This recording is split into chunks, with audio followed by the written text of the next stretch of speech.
What about connecting with younger people? Do you find that a challenge? No, we don't actually. There are a lot of youngsters that want to get into engineering and manufacturing and robotics. So we do find that when the opportunities for apprenticeships come up, that they are filled. I do, however, think that we're missing a trick, and I think as employers, we are too reliant upon what's written on a piece of paper. Tell me something about something that's gone wrong since you've been marketing manager. Obviously, KUKA robots are orange. I remember one of the first things I pushed out onto social media featured an ABB robot because it was orange.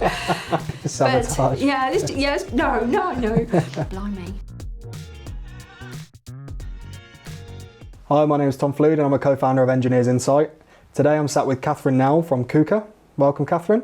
Thank you. Do you want to introduce yourself? Tell us where you work. Yeah, I'm Katherine Nowill and I head the KUKA UK Ireland marketing function in the UK. Okay, and who are KUKA? KUKA are a global automation company headquartered in Augsburg in Germany. In the UK, we've got offices in Wednesbury and Halesowen. We've also got an office in Ireland.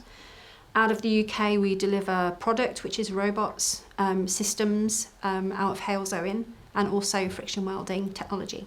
Okay, and roughly how many people, how big is the company? Roughly about 125 people, that's across robotics and systems. Okay, and who and what are you responsible for in your Well, spreading the word. So promoting the KUKA brand and encouraging manufacturers to take up automation as a means to future-proof their operations for the good of the UK economy and UK manufacturing as a whole. Okay, and do you have a team of marketers? I do, yeah. I've got a team of two. Okay. So I've got Hennessy, who's a marketing coordinator, Yep. and also we've got Ram, who is an intern with us for 12 months. Okay, so I ask all the guests, if we go back to the start, Okay. before KUKA, where did you live and what did you want to be when you were older? I grew up in Rugby. Okay. I originally wanted to be a pilot, believe it or Okay. not. Yeah. If you ask my daughter, she'd probably compare my driving skills to a pilot and be glad that I'm actually on the ground and not in the air. But my very first job was a waitress, believe it or not, Yeah. when I was 14, and I think my first salary was £5.42, and that was for an entire Saturday, and I was chuffed to bits. Wow. Okay, how times have changed. I know. So that was at 14. That was at 14. All right, okay, in rugby. Yes. So do you have a favourite memory from that sort of time? I suppose the camaraderie. It was a very social, not career, but position, if you like. And the people you'd work with, you'd get on well with. It was a very social environment as well. So you'd not only be working, you'd be engaging with people, speaking with people. Okay. So from that angle, it was enjoyable. Yeah. But at such a young age as well, you know, kind of becoming familiar with engaging with people and being a bit more social. How long did that last? Oh, crikey. Waitressing and bar work probably until I was about 19, 20. Okay. And at that time, were you at college, university? Yeah. I went to East Warwickshire College in Rugby and studied graphic design. Yeah. And then I went on to the University of East Anglia and again carried on my graphic design studies. So Okay. by trade, I'm a graphic designer. While you were at uni, did you have any other jobs or Yeah, waitressing. carried on waitressing? Yeah, I used to work in a Chinese restaurant called Gourmet's Paradise. Okay, and, wow. Again, the pay wasn't brilliant, but the highlight of the night or the evening was getting a free takeaway to take home. And I'd go off into my student digs and have my chicken chow mein and think it was the best thing in the world. Yeah, that's a good perk of the job. It was. So I tried to do a bit of research, work out where you worked back then. Okay. What happened after university? Where did you go? I actually, my very first job after graduating was at a company called Data Graphic in Rugby, Okay. and that was in pre-press. So using Apple Macs to generate artwork that would then go through to the print department, so lithographic printing. Okay. Back in those days. Right. But that was around 1999, 2000. Yep. And then there was some logistics companies? Yeah. So marketing as a background was logistics. So I've worked for the likes of DHL, Geodis, UK Mail, and kind of fell into manufacturing, if you like. Okay. So what did the marketing role sort of In logistics? Yeah. Pretty much the same. So you're trying to market the benefits of a service or a solution. And in those days, it was the movement of freight. Okay. which might sound quite boring, but it was really competitive. You'd be surprised how many freight companies there are out there that are all after the same customer pool, if you like. Okay. And where did the move to manufacturing come from? Quite by accident, really. Right. The position at KUKA came about, to start with, it was almost consultative, and that was on a freelance basis. And then the position in marketing became available as another individual, moved into a business development role. Okay. Talk to me about this freelance bit then. Was it just for KUKA? It was just for KUKA. Okay. Yeah, it was just for KUKA. Because of the volume of work that was required, I wasn't able to kind of look beyond just servicing KUKA. Okay. And through that time, sort of moving from logistics to manufacturing, was it difficult changing? Yeah, because you're going from something very simplistic, such as the movement from A to B, to technology. Yeah. So trying to market... It's evolving quickly. Yeah, definitely. I mean, if I think back to when I started with KUKA to where we are now, the evolution of some of the technology is extraordinary, just in those 6-7 years. Yeah. And it's still evolving now. But every day is a school day at the moment. You're learning something new products are coming out, new developments take place. So it's just a case of kind of revisiting, re-educating yourself, and using those internal resources such as other colleagues and the like to keep on top of everything. So I suppose not just the technology changed as well in that time. How you go to market has changed, I suppose. So what's the difference from when you were in freight to now shifting robots? What's the difference in marketing technique? I suppose the shift is more digital. I think because by default, those people that are involved in robotics and automation are more digital. They're more tech orientated. Yeah. So a lot of the reference materials that they'll go looking for are online. So rather than a lot of magazine articles, and we still do advertise, and we still do push editorial out into some trade press, very, very limited now. But otherwise, the key for us is digital. Yeah. So that move, obviously it's a big jump for you, change of industry. Did you have mentors at the time that you could rely on, you could call on? I don't suppose it would be a mentor, it'd be mentors. There's such a diverse range of skills at KUKA that, there's always an answer. If you need advice regards a product or, a new technology or, anything like that. Bernard, as an example, he's a general industry sales manager and he's a fountain of knowledge. And again, you've got Steve Hudson in customer services. He's been with the company for a long time also. So there's always people that are available, to offer advice and guidance. In terms of mentorship, not really. Not one individual anyway. We've got quite an extensive EMEA marketing team, so we catch up regularly. So we're always on hand to bounce ideas off each other, share best practice, that kind of thing. So on best practice, I don't know what the opposite term would be. Tell me something about something that's gone wrong since you've been marketing manager. I suppose one for me, which I shouldn't really say, is obviously KUKA robots are orange. I remember one of the first things I pushed out onto social media featured an ABB robot because it was orange. And Bernard kind of said, "Did you mean to do that?" And oh no, I'm sorry. Sabotage. But, no. It's one of those. But no, I don't think in marketing you ever do anything wrong. I think you make decisions and you kind of strategize around what you want to achieve. If something doesn't go according to plan, you just kind of revisit what went wrong, what didn't go so well, and then just kind of realign your expectations and those of your internal stakeholders and just go again. Yeah. Okay. So in terms of marketing, not just in your role, but marketing in general in our industry, what's the big challenges that people like yourself face? I suppose the biggest challenge for us is to try and encourage manufacturers to see the benefits in automation. And there's a lot of content out there from, ourselves, ABB, Fanuc, all the big robot manufacturers, and everyone's kind of carrying the same messages, which is the features and benefits of automation, how they can benefit manufacturers.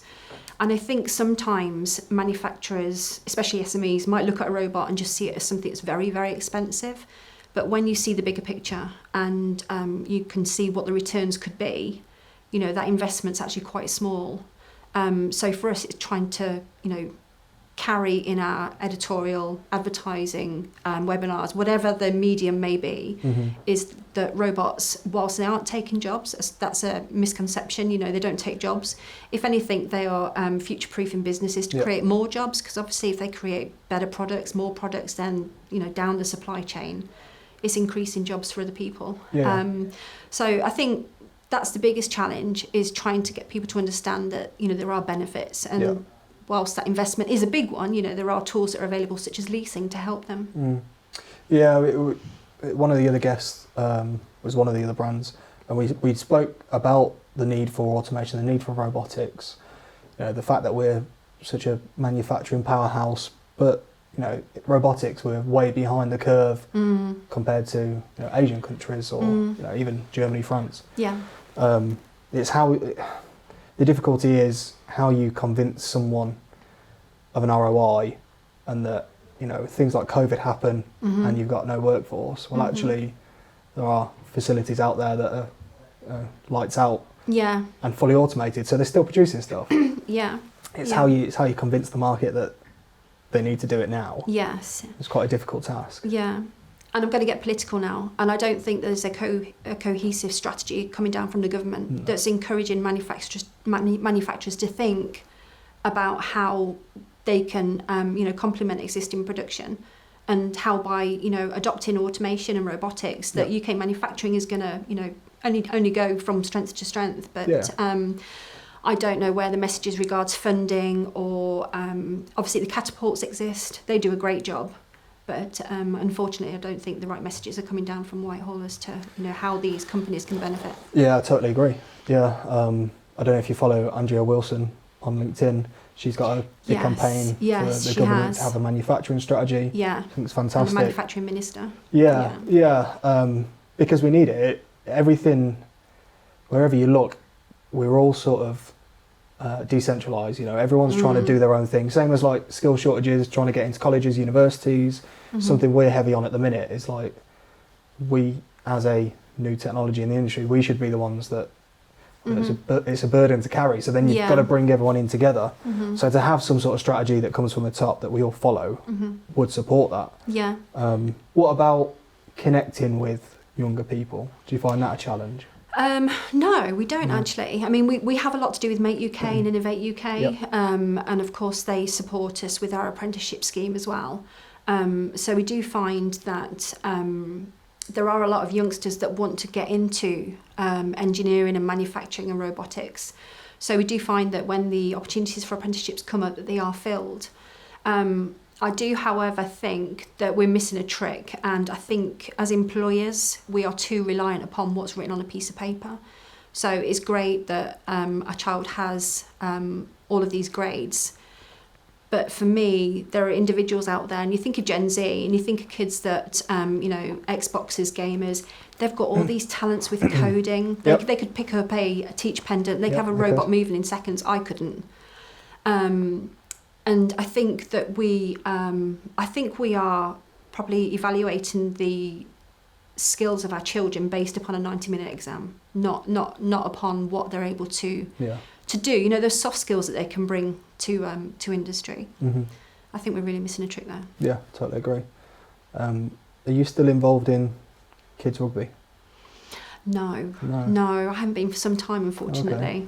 What was that? You were a coach, was it? No, blimey, no. I was checking your LinkedIn. It was I was an age group manager, and I think it was under 8s. It's when my son played rugby, and of course he's 18 now. He doesn't. That was a long time ago. He doesn't want to get dirty. No, yeah. Fair enough. Yeah. Okay. But no, that was fun. I'm sure that come with it some challenges though. It did. Herding a lot of kids. Yeah. And I don't know if you watch children's football where you have 22 kids running after one ball. It was like that in rugby. You just have a whole crowd of kids running up and down the pitch. But it was good fun. But back to manufacturing, I was a STEM ambassador, and I need to revisit that, and I need to be accredited again, and get us into schools and colleges, grassroots level, and get kids to understand that there are opportunities out there. Engineering isn't a dirty industry that's just oil and machinery. I mean, it can be. Some of the apprentices that we've got at our Hales Own facility with the friction welding machines, we've got Millie, she does a great job, and she really likes getting stuck in, hands-on. So, it's just getting children to understand that, there's real fulfilling careers out there. And I think a lot of children automatically dismiss manufacturing because it's high-tech. And I think because the requirements regards grades and qualifications are so high that, we're just dismissing a whole generation of potential. Yeah, if you look at a university course and think, I've got to get sciences. Yeah. Well, I hated science. Yeah, I hated maths. Yeah, same as maths, I mean, I scraped by in all my GCSEs, but then I couldn't do A-levels. I went and did a BTEC in engineering, and then got an apprenticeship, and then did a HNC. Yeah. But I'm not a technically minded person. I just No. had the curiosity to want to do something different. Yeah. And I think, like you say, the kids that look at it just see one thing, whether that's a pair of overalls and a spanner covered in oil. Yeah. But there's so many, I'm sure within KUKA there's 50 different job titles that you could have that all vary in your day job. Yeah. It's hard to get that message across. Yeah. And you think about mechanics, so auto mechanics, and EV vehicles are going to be taking over petrol-powered cars eventually, and there's possibilities and opportunities there where these kids that are, they're being trained on petrol-powered cars, and these EV vehicles are going to come along. There's opportunity there for them to kind of almost leapfrog into EV, and of course there's so many tendrils that go off that even. Yeah, definitely. So if we keep on the subject of education, then there's a scenario that I ask every guest. Is imagine you stood in front of a classroom of students. Okay. What advice would you give them before they start their career? Okay. I'd just say, the sky's the limit. Don't let someone talk you out of what you really want to do. And that kind of happened with me at school. It's almost as though, you can't achieve this. Why don't you try and do something easier? Look for those opportunities, whether it's work experience, whether it's placements. Go as far to, create a CV and just put your name out there. And it's surprising how strong it can appear when someone actually goes to the effort, dropping an envelope through your door saying, "Hi, I'm so-and-so. I'd love to come and work for you for free for 2 weeks," or whatever it may be, just to get some experience, because people remember that. Yeah, they do actually, What about at KUKA? Anything that, if you were to round up all the apprentices, so that now they're in industry, what would you advise them to take their career to the next level, to become a leader, to become a manager? So apprentices are at KUKA at the moment. We have structured career paths. So once they've passed their apprenticeship, they've got the qualifications, etc. We talked about qualifications, but and they're actually on board as an FTE, and that's with every apprentice. They're always guaranteed a role at the end of their apprenticeship. And if I give an example of Charlie, he's an outstanding apprentice who's now a full-time employee at KUKA, and there are pathways for them.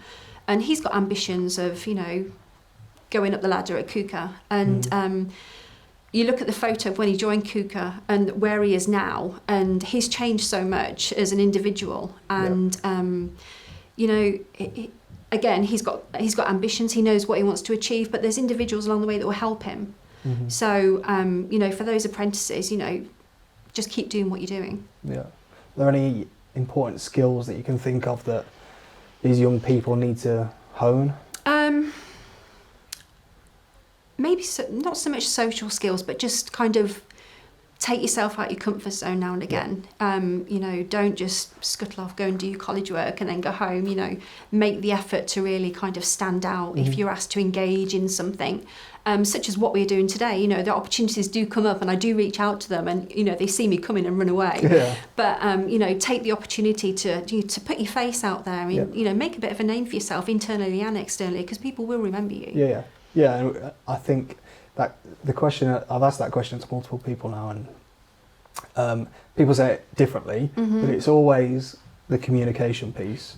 It's especially, like you almost said, socially awkward. We had a college event where hardly anyone made eye contact with me while I was presenting. And they're all looking at their feet, or they're on the phone whilst we've got a robot moving in front of them. Yeah. And it's that skill that they're just lacking, that they're going to come into industry, and to progress you need to be able to network with people. You need to be able to make friends along the way, have a conversation,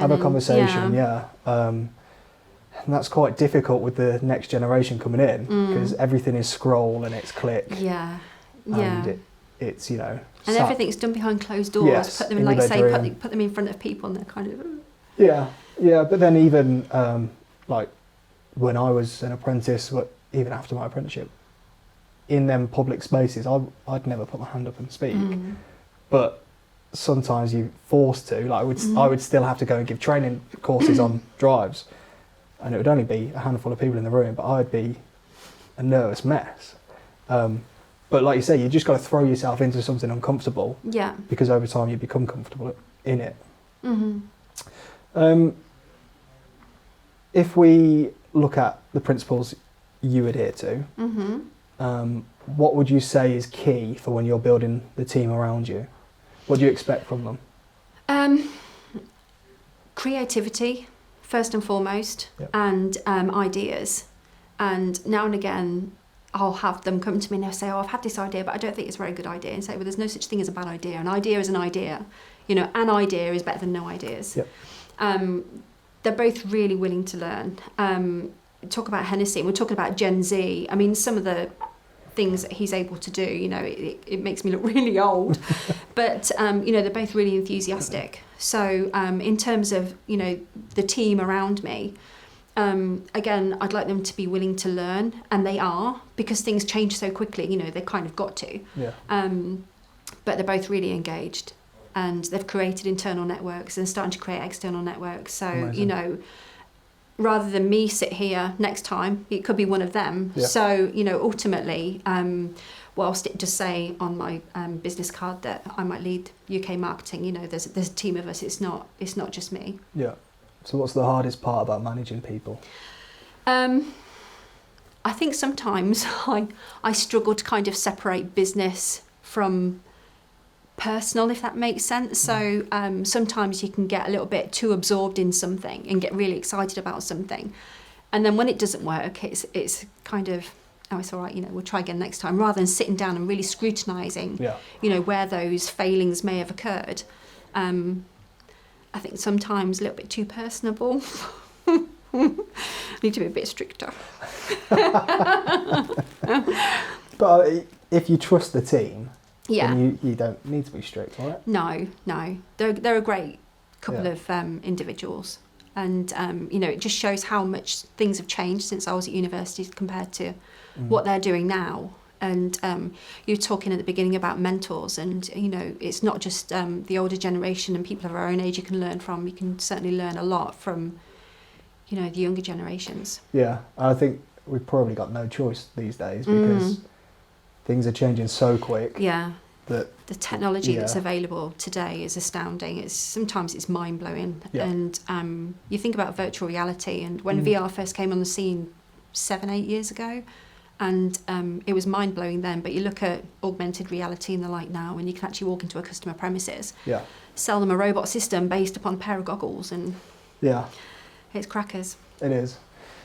Maybe I'm falling into the older bracket, thinking you can't replicate just being there in person, shaking the person's hand and looking at it. No, and I think COVID, every woman online, and there were Teams calls and the like, and whilst you can almost have a personable conversation on Teams, it's not the same as being in a room and thrashing out ideas, post-it notes on the wall, Yeah. There's some sort of buzz around, being in a meeting room and everyone's throwing their ideas in. And everyone's collaborating in person. You can't replicate that in a Teams call when people turn their cameras off and mute themselves. I know. While they're making a cup of tea in the background. But now we've got these false backgrounds, haven't we? So you don't see what. But if you sit back too far, my ears disappear. So I look like I've got no ears. I'll look out for that next time on the Teams call. So the closing questions. There's the one that I ask everyone. Do you consider yourself successful? Yes. I think my success is born of trial and error. I don't think you get from A to B along a straight road. I think there are lots of twists and turns along the way. And I think to be successful, you've got to learn from your mistakes as well. And I've made plenty of them. You know, and whether it be business, you know, personal, whatever it may be, I think to be successful, you've got to kind of take a step back and look at yourself sometimes and say, come on, you could do this a little bit differently. Yeah. If you need help, ask. Yeah. So when you look at all the success you've had, Mm-hmm. how much would you attribute to hard work and how much to luck? Oh, blimey. I'd probably say 65-35 in favour of luck.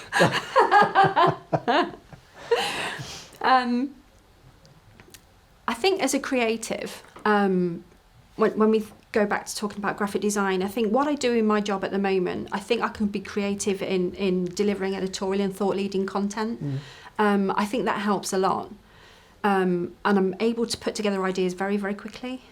And I think that's probably attributed to my success is the fact that you can think on your feet, but then I've got the guys behind me to help as well. So between the three of us, you know, we can bind those ideas off each other. Okay. But yeah. So luck. Yeah, I think so. There's got to be some hard work along the way. Definitely. You don't get anywhere by sitting on your laurels. No. So, you know, late evenings, early mornings. Yep. You know, the occasional overseas trip, which, you know, can involve some very, very early mornings and late evenings. Yep. But again, it's good to get in touch with other people and, you know, people, you know, might not necessarily see all the time. So. Yeah. Okay. That's a good answer. Yeah. So, how can people find you? Are you on LinkedIn? Yeah. Yeah, I'm on LinkedIn. Yeah. All of the team are on LinkedIn. Yeah. KUKA's obviously got their own corporate profile on LinkedIn as well. But yeah, if anybody wants to come and have a look at the facility, we're in Wednesbury or Halesowen, drop us a note and we'd be happy to host anybody. Amazing. Okay. All right. Well, thank you very much. You're welcome. I really appreciate it. I always leave this bit at the end to just say thank you to you, not just for the podcast. Obviously, you bought into an idea that I come up with one day. Yeah. One of our early customers, actually. Thank Neil and Tara. They sent me the email and I had a look and I thought, actually, this is quite good. That's good feedback. So thank you for believing in what we're doing as well. I appreciate it. It's great to be partnered with such a big brand like KUKA, and to be working with you and the team. So thank you. It's only going to get bigger and better. So I hope you, Hopefully. you know, continue to succeed. Yeah, thank you. You're welcome.